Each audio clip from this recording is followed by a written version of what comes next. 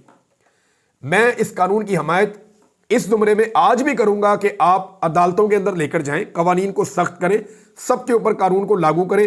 جو کسی کی پگڑی اچھالے، جو کسی کی خاتون کے اوپر حملہ کرے، نجی لائف کے اوپر حملہ کرے، کسی کے بارے میں گندی اور غلیظ باتیں کرے، آپ ان کو پکڑیں اور پکڑ کے ان کو سزا دلوائیں، لیکن عدالتوں میں جانے کا تو حق دیں نا آپ انہیں۔ تو میں اس حد تک آج بھی پیکا کے قانون کے حق میں ہوں، اگر وہ انصاف کے تقاضے پورے ہو رہے ہوں۔ سخت قانون بنائیں، اس سے بھی سخت بنائیں، لیکن سب کے لیے بنائیں، ایکول ساروں کو رائٹ دیں، اور عدالت میں جانے کی سب کو باقاعدہ پرمیشن ہونی چاہیے، اور آپ جرم ثابت کریں پھر بندہ آپ اٹھا لیں۔ یہ اب انہوں نے کیا، یہ تو لا قانونیت ہے، اس کو تو پیکا کا نام دینا بھی ظلم ہے۔ ایک اور خبر ہے ناظرین، اور یہ خبر آپ سنیں گے تو آپ کو بڑی عجیب سی حیرت ہوگی کہ جناب یہ حکومت جا کس طرف رہی ہے۔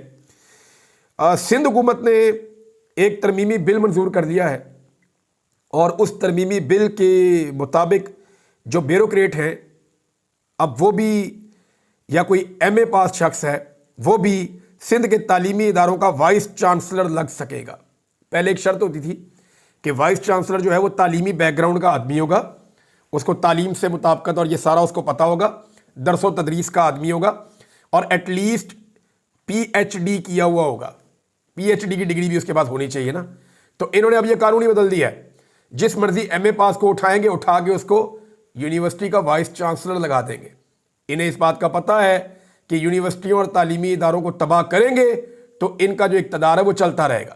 پاکستان میں دنیا آگے کی طرف جا رہی ہے، دنیا اپنے تعلیم کے معیار کو بلند کر رہی ہے اور بہتر کر رہی ہے، دنیا زیادہ پڑھے لکھے لوگوں کو لے کر آ رہی ہے اپنے بچوں کو بہتر تعلیم دینے کے لیے۔ ہم اس میں گراوٹ کا شکار ہیں، ہم اس میں کمپرومائز کر رہے ہیں کہ نہیں ہمیں پی ایچ ڈی نہیں چاہیے، ایم فل بھی چھوڑو، بس ایم اے پاس بھی کوئی بندہ مل جائے نا، اس کو ہم لگا سکتے ہیں وائس چانسلر۔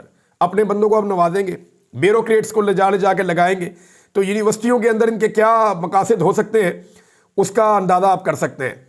ناظرین، ایک اچھی خبر یہ ہے کہ جو پولیس والے نے مارا تھا ایک بزرگ شہری کو، وہاں جو سینئر پولیس آفیسر ہے اس نے بلایا اس بزرگ کو اور بلا کر اس سے معافی مانگی اور پولیس والے کو جیل کے اندر ڈالا۔ اس کو سخت سزا دینی چاہیے تاکہ آئندہ کوئی بھی پولیس والا ایسی حرکت کرنے سے پہلے 10 بار سوچے۔ بار بار ایسے مناظر آتے ہیں، اور یہ مناظر ہم بار بار اس لیے دیکھتے ہیں کہ کیونکہ سزا نہیں ہوتی۔ اگر نشان عبرت بنایا جائے، ان کو سزائیں دی جائیں، ان کو جیلوں میں بھیجا جائے، ان سے نوکریاں چھین لی جائیں، تو اس کے بعد کبھی کوئی جرت نہیں کرے گا کہ کسی اپنے مالک کے اوپر ایک ملازم ہو کر وہ ہاتھ اٹھائے۔ وہ کبھی ہاتھ نہیں اٹھا سکتا، مالک کے گریبان میں ملازم ہاتھ کیسے ڈال سکتا ہے۔ ناظرین، ایک چیز اور ہے، ایکسپریس نیوز کی خبر ہے جی کہ حکومت نے عوام پر ایک مرتبہ پھر پیٹرول بم گرا دیا ہے اور ڈیزل کی قیمت زیادہ بڑھی ہے۔ نوٹیفیکیشن کے مطابق فی لیٹر قیمت میں 1 روپے اضافہ کیا گیا پیٹرول کی، وہ 257 روپے 13 پیسے ہو گئی۔ اب دیکھیں کتنا انہوں نے عمران خان کے دور میں کتنا مہنگا پیٹرول تھا، 150 روپے کا، اور اس دور میں کتنا سستا پیٹرول ہے، 257 روپے کا، جو 300 تک بھی پہنچا ہوا تھا، اور آج عالمی منڈی میں سستا ہے۔ عمران خان کے دور میں عالمی منڈی میں مہنگا تھا۔ ڈیزل کے اوپر آیا جی، ڈیزل کی قیمت انہوں نے 7 روپے کا اضافہ کر دیا ہے، اور ڈیزل 145 روپے کا تھا عمران خان کے دور میں، اور آج ہے 268 روپے کا، یعنی کتنا سستا انہوں نے کر دیا ہے۔ اور جناب یہ انہوں نے مہنگے کر دیے، اور یہ اس وقت انہوں نے مہنگے کیے ہیں جس وقت دوسری خبر میں آپ کو اس کے ساتھ ملا کے جب سناؤں گا تو آپ کو پتا چلے گا کہ یہ حکمران اور ان کی ترجیحات کیا ہے۔ ارکان پارلیمنٹ کی تنخواہوں میں، یہ ARY نیوز میں خبر لگی ہوئی ہے، ارکان پارلیمنٹ کی تنخواہوں میں اضافہ وزیر اعظم نے منظوری دے دی۔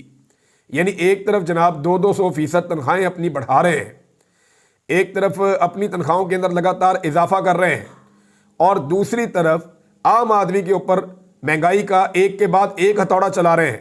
یہ جناب پاکستان کی سرکار ہے، اور پاکستان کی سرکار کا پاکستان کی عوام کے ساتھ یہ رشتہ ہے۔ اس سے پہلے پنجاب کی حکومت کا آپ نے دیکھا تھا، انہوں نے 10-10 گنا تنخواہیں بڑھا دی تھی اپنے لوگوں کی وہاں پنجاب کے اندر، اور اب جو ہے یہاں پہ وفاقی حکومت نے 200% تنخواہیں بڑھا دی ہیں، اور یہ ان کی ترجیحات ہیں، اور ان ترجیحات پہ انہیں کسی قسم کی بالکل بھی شرم نہیں آتی۔ ناظرین، اس ویلاگ کو یہاں روکتے ہیں، کچھ اور چیزیں آپ کے ساتھ شیئر کریں گے۔